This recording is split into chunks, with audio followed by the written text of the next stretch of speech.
Local legends.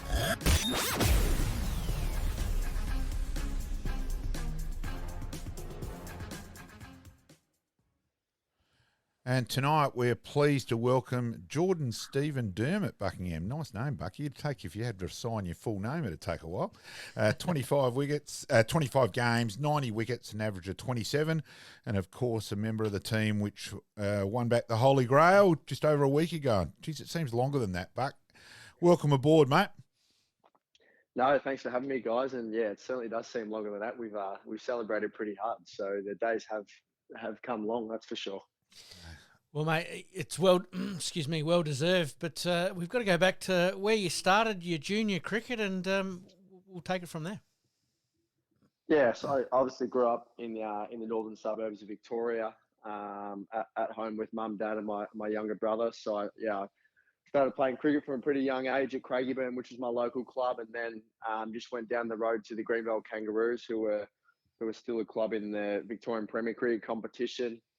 Played all my junior career there, and then made the move over to Footscray Cricket Club thanks to big Merv Hughes, who got me across there, and it's probably the best move I did today. So I think if I didn't get across to Footscray and I guess further my cricket and further my development, I could potentially still be stuck playing some local cricket. So that's short. Was bowling always on the radar? I bloody hope so. Yeah, it was always bowling. yeah, it wasn't much of it, but I was okay through the junior ranks. I think we're all rounders then, but as soon as you get to senior cricket, you get found out pretty quickly. So I think Wikipedia says I'm a left-hand batter, so that's how much I know about my batting, because I'm the right-hander. I love it. So what got you over to South Australia then, Buck? Because that would have been a big decision for you. Yeah, massive. Well, in the end, I always said to my family that whether I get offered a deal interstate or at home, I'll weigh the options up. But there wasn't one at home for me in Victoria, so I didn't really have an option. South Australia, through Sean Williams, who come over to watch a couple of Premier Cricket games, threw me a 2-year rookie contract. So for me, I jumped at it. It's obviously only a short plane flight away, so I can still get home quite easily, and they can get over and watch quite easily. So got offered a 2-year deal there, and coming into my 5th season now, so I haven't looked back. So what about some memorable moments from your junior days before we do move on to that? Obviously moving around to a couple of different clubs, but I'm sure there's some memorable moments there that you remember fondly.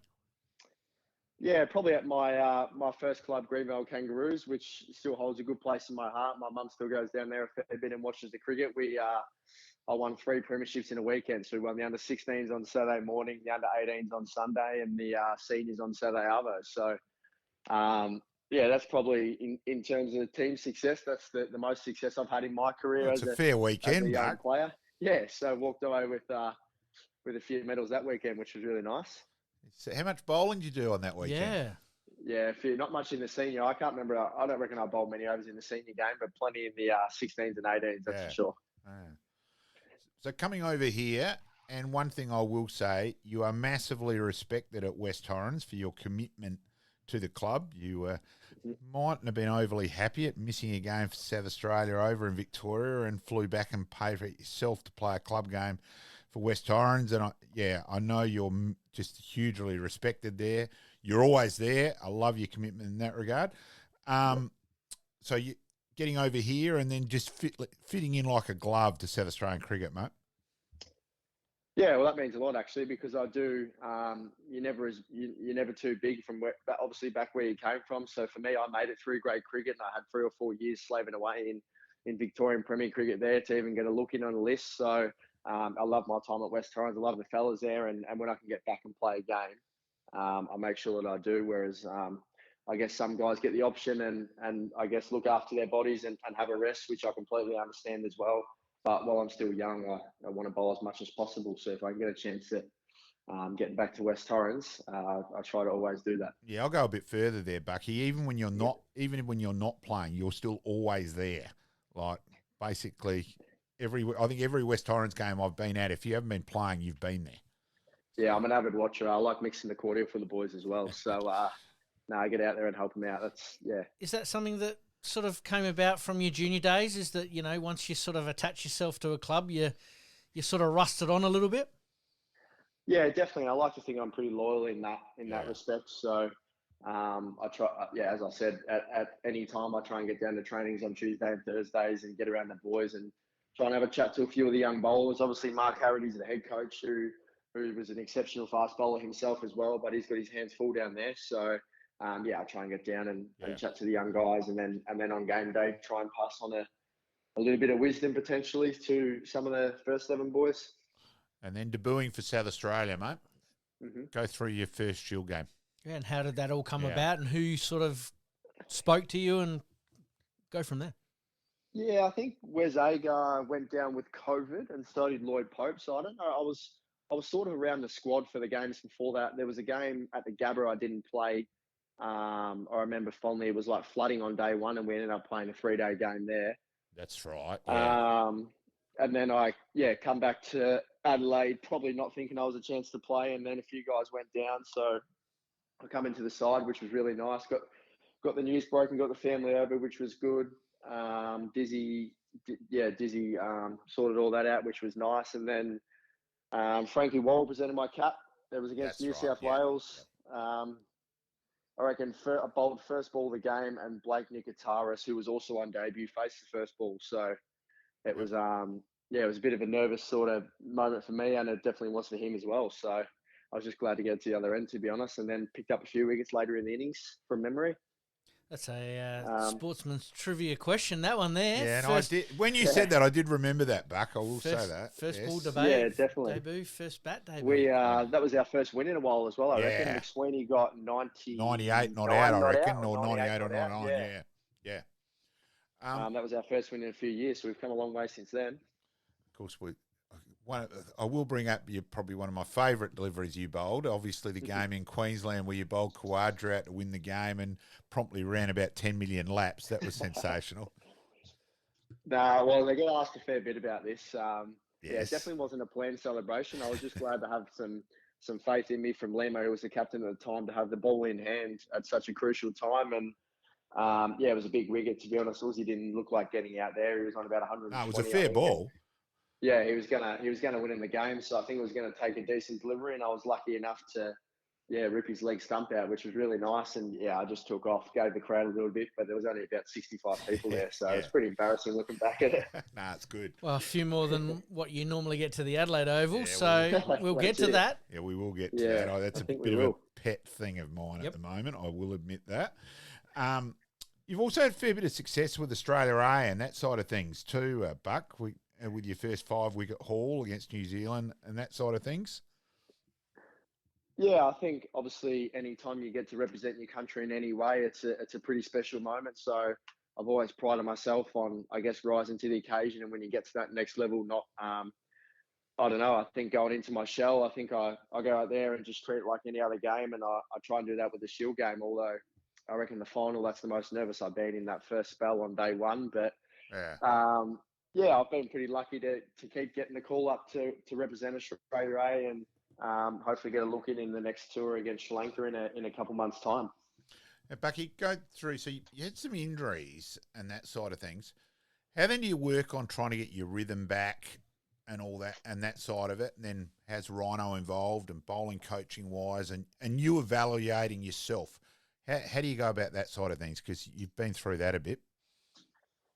Yeah, I think I'm a bit of a physio's nightmare because I hate getting injured. So when I am remotely sore, I don't say anything, and sometimes it can potentially lead to an injury. So I'm not a great man to ask about that, but I just think I've had a couple of freak injuries. I've broken 2 fingers. One I didn't miss a game with. One I missed a couple because it was on my bowling hand. But a couple of little side niggles, a little rib impingement. So I have been quite lucky, obviously being a young fast bowler, you're prone to stress fractures at a young age. So touch wood, I haven't had any of them so far. So I guess compared to some, my injury history has been pretty nice. But I think the biggest thing being a professional cricketer, you just got to be honest.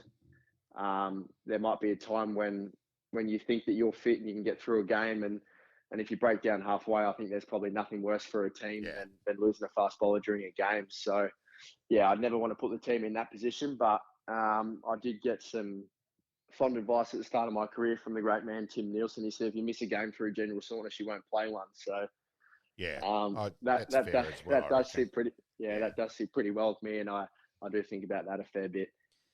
Well, you've sort of segued me into the question I was about to ask there with your last two coaches obviously being great bowlers. You able to lean on them in times of need when you are feeling a little bit sore and just sort of work your way through that with their advice, but considering they have been there and done that? Yeah, most certainly. And I think both Dizzy and Rhino had their fair share of injuries in their career. I know Rhino certainly did. He played on one leg for half his career. Yeah.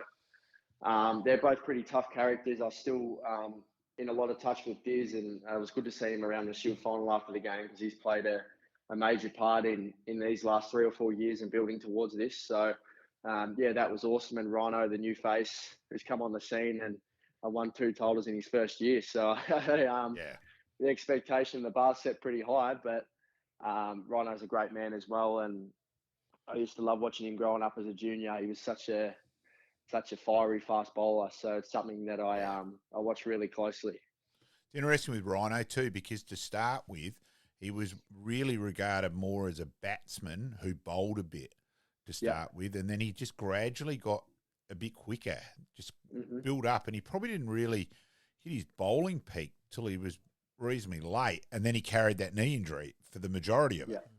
So and that, even though it was still a bugbear of mine that he should have played his whole career here for South Australia, but it probably did help him going to bowl at the Gabba as well. So, but I still think it was incompetent by South Australian cricket that he didn't. Rhino, so I will say I have contacted. I've spoken to Charlie on the Monday morning, the Monday presentation in at the in the mall with my ideas about trying to get crowds to Shield cricket.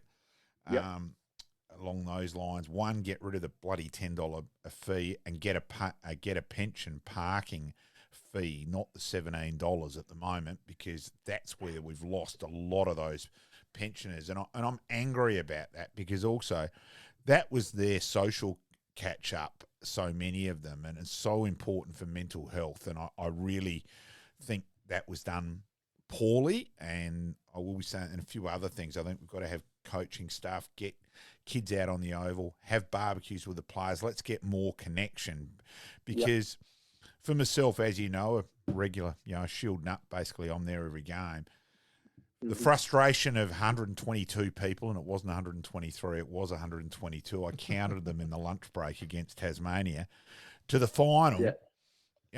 And I actually think in retrospect, it actually worked really well at Karen Rolton. The atmosphere was fantastic. And I said to someone on the first day, when Brendan was taking all his wickets and he's going back to field at fine leg, that's where the people were. Where at Adelaide Oval, that would have been at the scoreboard end, and there wouldn't there wouldn't have been a person there. So I actually think it really worked well, and it was fantastic. Yeah, every day the atmosphere was awesome. So I do think that worked, but I just think we've got to be smarter and try and connect more to get people there, because playing in front of 100 odd people, etc. It is the premier domestic competition in the world. And my other beef with the final, and exactly the same thing with the one-day final, if you're going to use the cameras, pay the full money, and so you've got the same cameras they've got for test matches, not the Mickey Mouse one that they had for the Shield final, where I've watched that ball from Brendan and so many others for probably 30, 40 times. And one angle it looks like a no ball, and one of the others it didn't. Same thing with your ball where you got Ben McDermott out. So I think the cameras were out on my ball because that was very close to a no ball. And I'm the first one to admit that. But it was too hot, so the cameras, the square cameras were actually not working then, so they couldn't possibly overturn my delivery. But I do agree with Brendan's. We watched it a fair bit after the day's play, and I thought it was completely legal. But we also, you're right. If you're gonna use the technology, do it properly. Let's get the top shelf one. We spent so much money around the ground and whatnot, so I think that's the least we can do. Yeah. I know you like playing at Adelaide Oval, but is Karen Rolton sort of that home away from home that you guys now sort of see as that number one destination? Yeah, certainly. I think the way the final panned out, a few of the guys have spoken. We wouldn't have it any other way. The way the crowd the crowd were there. The atmosphere was electric from day one morning till day 4 night. So I guess there, when you've got a crowd of 4,000 or 5,000 people, it feels like 20,000. And I guess in the centre of Adelaide as well, people were pouring in there on day 4. So and back to your point, Malk, as well about the crowd, it's so important for us to have a crowd there. Like there's nothing better than walking out to big loud cheers, and when you get a wicket or when you're doing well, there's chants and there's everything like that. So if there's any way possible that we can keep engaging with fans and getting them to the games, then we'd be more than happy to oblige, definitely. And that's exactly the point I'm going to make with Charlie, that we've got to be more proactive. You know, there's nothing worse than 100-odd people there. I've been at a Shield game where there was 16 people there, and I knew every one of them, you know, etc. And well, you get to know them as well when there's only 100 or 200 in the crowd, because you see the same faces every game. Oh, and exactly. So in that way, it's good that you do get a connection with the players and all that. And look, I'm a South Australian Shield nut. This means far more to me than Australia winning, personally. Yeah. You know, and like definitely, Kez's commitment to South Australian cricket this year was just sensational. Like even the championship trophy, where it looked like we might make the semi at one stage, there's Kez trying to also organise to play in the game in Melbourne as well. Now came the last game, he's offered that game off because, you know, we'd made the final, etc. And he went, no, pig's ass. I want to play. I need a hit. I want to keep again. I need a hit against the ball, which is bouncing a bit more. His just attitude, especially compared to a certain Queensland left-hander. He didn't like my advice in the final either, Buck. No, he was, Kez has been brilliant for us. I think it's so important having him around, and it's not just his on-field, the way he talks about the game off the field and his leadership skills as well. It goes such a long way for, I guess, a young guy like me and a pretty young batting group that we had, I think. And he also helped that he averaged about 120 across 5 or 6 Shield games. He was Bradman-esque. Well, you think at the start of the year, absolutely. At the start of the year, he was also, with Nathan in the Test side, he was captaining. So he's captaining, keeping, and batting at 5. Now you can't do anything else, you know, sort of thing. And he's just an awesome individual. They're a great family, the Careys. Definitely. Yeah, and we also wish his dad all the best as well, obviously. Well, let's just, because we are touching just on the final, but really this all started 6 months ago. Let's just go back a little bit there. And what was the first lot of meetings, I suppose, when you all got together ready for this season? Where did it all sort of start, and what was the focus? Yeah, I guess it was a bit of a not a shaky start, but we obviously, Rhino wasn't appointed until a little bit later in the pre-season, so he was the interim head coach. But he couldn't put too much set in stone because he wasn't sure if he was going to get the job or not. It was pretty clear that all the players had his full backing. We wanted him to get the job. So I remember the day it got announced. We were all in the gym together, and the CEO and the boss and Rhino walked into the gym and announced it, and boys were pretty pumped. So I guess from then it was just a bit of a new outlook on training. I think we trained a lot with purpose. Yeah. I know we spoke publicly about the batters train with distractions. I wouldn't say that's why we turned our batting around like we did this year, but liking this podcast? Please like, rate, and subscribe.